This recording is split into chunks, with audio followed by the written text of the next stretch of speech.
They say every team needs a wild card. South Africa's pint-sized wrecking ball with the golden mullet and a mouth. You never know whether you'll get a miracle grubber, a bone-rattling hit on a man twice his size, or a chirp so spicy it should come with a hazard warning. And if you think rugby is all structure, strategy and discipline, then Faf's your wake-up call, loud, chaotic, and laughing while he does it. The Springboks didn't unleash a halfback, they unleashed a bloody hurricane with a number 9 jersey. But it wasn't always clear that Faf would be the guy rewriting rugby's unwritten rules. Nah, rewind the tape and you've got a kid growing up in Nelspruit and Mpumalanga, where rugby's as much religion as it is sport. That chip on his shoulder, even when he barely reached the coach's chest. By the time he cracked through the ranks, he wasn't just another Plashapi from the bush. He was a ticking time bomb, just waiting to explode on the international stage, and explode he did. But let's not pretend his rise was smooth. Early critics called him reckless, too small, too wild, not disciplined enough. He'd charge into rucks like a kamikaze pilot, sledge players twice his size, and whip out box kicks so erratic they had fans holding their breath, for better or worse. But while some wrote him off as a liability, those who got it, really got it, knew they were witnessing the birth of a chaos merchant, the kind of player you hate to play against but love to have in your corner. He disrupts your headspace. Take the 2018 England tour. Faf wasn't just on form, he was tormenting them. One minute he was sniping around the ruck, the next he was slamming into Billy Vunipola's. His tackles were technically borderline, but let's be honest, they had intent written all over them. And the chirping? Constant. He chirped that forward so hard, the OK probably forgot what year it was. At one point, Maro Itoje looked like he was about to swing, but Faf just grinned, threw his arms up like, "Who, me?" It was performance art. Then there was that iconic moment against Japan in the 2019 Rugby World Cup quarter-final. South Africa needed a spark, and Faf delivered with mischief. First came the snipe run that had the Brave Blossoms scrambling. Then that outrageous crossfield box kick nobody saw coming. But the cherry on top, the try celebration. Shirt half off, golden mullet flapping, and a smirk that said, "Yeah, brew, I just did that."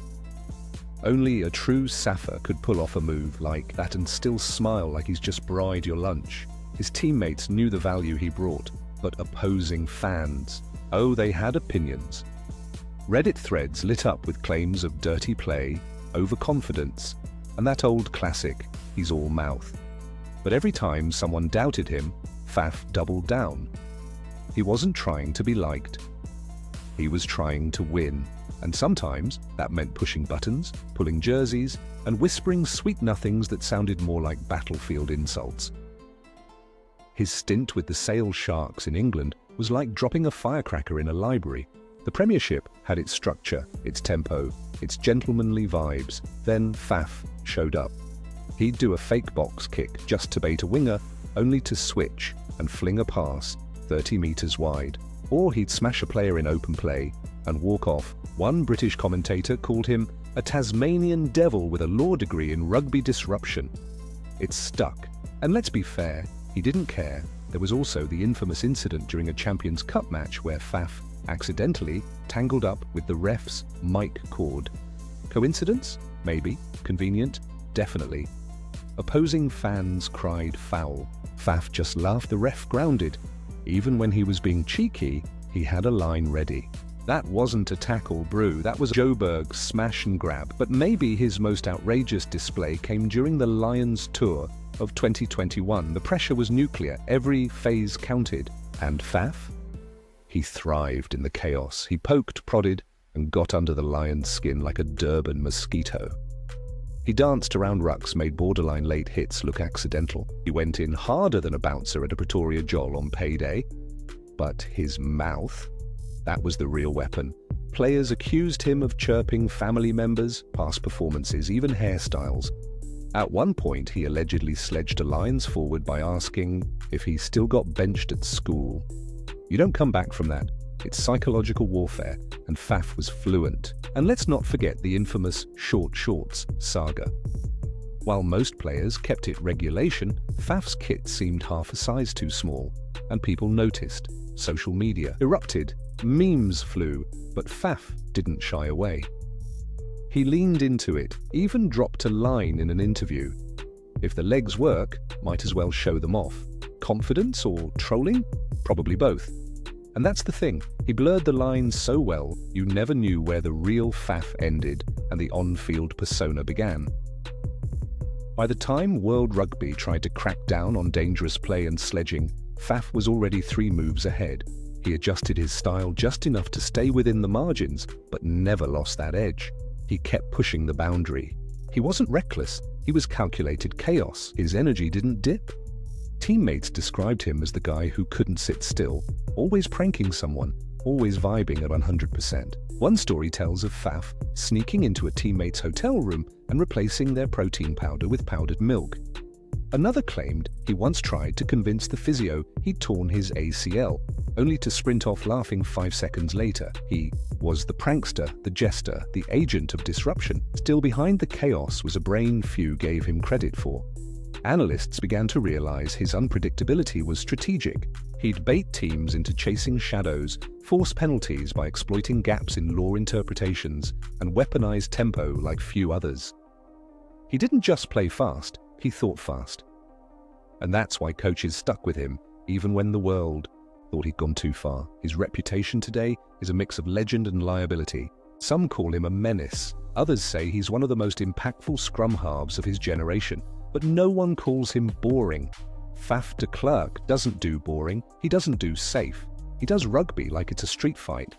By now, Faf had cemented himself as rugby's ultimate wildcard, but he wasn't done stirring the pot yet. His legend grew with each new encounter, each moment of utter mayhem that left fans and opposition alike scratching their heads. Faf's presence was like a shot of adrenaline coursing through the South African squad. He was everywhere, in the rucks, chirping in opposition ears, and of course, unleashing kicks so precise that it was impossible to tell whether he was trying to score or just cause maximum confusion. But for Faf, it didn't matter. He wasn't here to play by the book. He was here to tear it up and leave his mark on rugby. The Lions weren't just another team. This was a long-standing rivalry, and Faf wasn't about to let it slide without making his point. He would dart around, picking at weaknesses, pressing every advantage. At times, it seemed like he was playing a different game altogether, a game where winning wasn't enough and absolute domination was the goal. He wasn't content to simply be a great player. He wanted to be the player the opposition dreaded facing, and he achieved it in the most unpredictable ways. One such moment came when the Lions were in the middle of a key set piece, and Faf, ever the troublemaker, saw his opening. Instead of playing it safe, he darted in with a cheeky snipe that left the Lions' defense scrambling. It wasn't just about the play, it was about getting into the Lions' heads. Faf was notorious for his ability to manipulate the mental game, and this was no exception. He didn't just want to beat the Lions, he wanted to make them question everything. In between the chaos, though, Faf showed glimpses of why he was so revered within his own team. He was more than a disruptor. He was a leader, a man who knew how to spark life into a match and remind his teammates of their potential. His energy was infectious, his charisma magnetic. But it wasn't just about his physical prowess or his infectious personality. It was his ability to read the game, to take calculated risks that made him a game changer. Take the final minutes of the third test. The Springboks were on the edge, the score was close, and the Lions were pressing hard. In that moment, Faf didn't panic. Instead, he took control of the tempo, slowing the game down just enough to keep the Lions off balance. He didn't wait for the forwards to set up the play. Instead, he seized the opportunity. The tension was palpable. You could feel the weight of every decision, but it wasn't the physical intensity that stood out. It was Faf's uncanny ability to bend the flow of the match to his will. But that wasn't the whole story. Off the pitch, Faf had a reputation for being just as chaotic. Stories from teammates painted a picture of a man who couldn't sit still for a second, always pulling pranks, always setting traps. But despite the jokes and the antics, there was a method to his madness, a level of unpredictability that kept everyone on their toes. One time it's said that Faf slipped into the Springboks team room after hours and replaced the coach's coffee with a special blend that had the entire squad laughing for hours. It was antics like these that made him a beloved figure within the team. He wasn't just a teammate, he was the guy who made every moment fun, even in the face of pressure. But for all his joking around, Faf was serious when it came to the game. His preparation was legendary. Even when the spotlight wasn't on him, he was putting in hours of work, fine-tuning his skills and studying his opposition. He knew that rugby wasn't just about strength and speed, it was about the mind games, the psychology of a match. And Faf, he was a master of psychological warfare. He wasn't just chirping for the sake of it. Every word was a calculated strike, designed to throw his opponents off balance, to get inside their heads. He could see their weaknesses and he exploited them in ways no one else could. But let's talk about Faf's biggest weapon, his ability to make you second-guess your own instinct. There's a reason rugby analysts began calling him the mind bender. Faf's movements were so unpredictable that even the most seasoned players had trouble keeping up. His box kicks, brilliant, his tackles, relentless.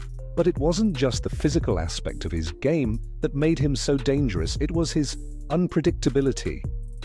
You could be halfway through a play and suddenly Faf would switch things up and leave you wondering if he was reading your mind. It became especially apparent in the 2021 Autumn Internationals when South Africa faced off against Wales. The game had already been high-paced, full of hits, and on the edge of chaos, but Faf added another layer of mayhem with his near-telepathic understanding of the game. Time and time again, he made plays that made you question whether he had been a step ahead all along. A quick tap to set up a brilliant running line for Makazole Mapimpi, a perfectly weighted box kick to put pressure on the Welsh backline. Faf was everywhere, making something out of nothing. But it wasn't all about flair. Faf's willingness to get dirty, to do the things that others wouldn't, made him a key figure in South Africa's defensive efforts. His tackle on Dan Biggar during the final moments of the Wales match was nothing short of genius. Biggar, one of the most seasoned fly halves in the world, went in for what seemed like a routine run, but Faf had other plans. As Biggar approached, Faf launched into a low tackle that not only stopped the attack but sent a clear message. You weren't going to get past him without paying the price. It wasn't just a tackle, it was Faf making sure the Welsh team remembered who they were. You see, Faf may be small in stature compared to some of the giants on the field, but his heart, that's where the real power lies. He plays like a man who knows his body's limits and then pushes them further. One story has it that after a particularly brutal match against the All Blacks, Faf was so banged up he could barely stand. But the next day, he was out there, training as hard as ever, pushing his body through the pain to come back stronger. That's the kind of mentality that separates good players from great ones. And for Faf, it was always about coming back stronger, coming back harder. And don't even get me started on the banter. Off the field, Faf was as notorious for his cheeky remarks as he was for his on-field antics. He had this unique ability to get under the skin of any opponent, whether it was making comments about a player's hairstyle or bringing up embarrassing moments from a past game. His chirps were as much a part of his game as his physical skills. One incident in particular during the 2019 World Cup had fans rolling on the floor. Faf had been in the middle of a high-stakes match when he couldn't resist chirping. He wasn't just a player on the field, he was the ringmaster of rugby's greatest circus, pulling all the strings and keeping everyone guessing. But as much as Faf loved to mess around and make the opposition lose their heads, he never forgot why he was there: to win. At the end of the day, Faf wasn't just about spectacle. He wasn't just about causing drama or pulling off crazy plays for the crowd. He was about results. And with Faf on your side, you knew you were never out of the game, no matter how crazy things got.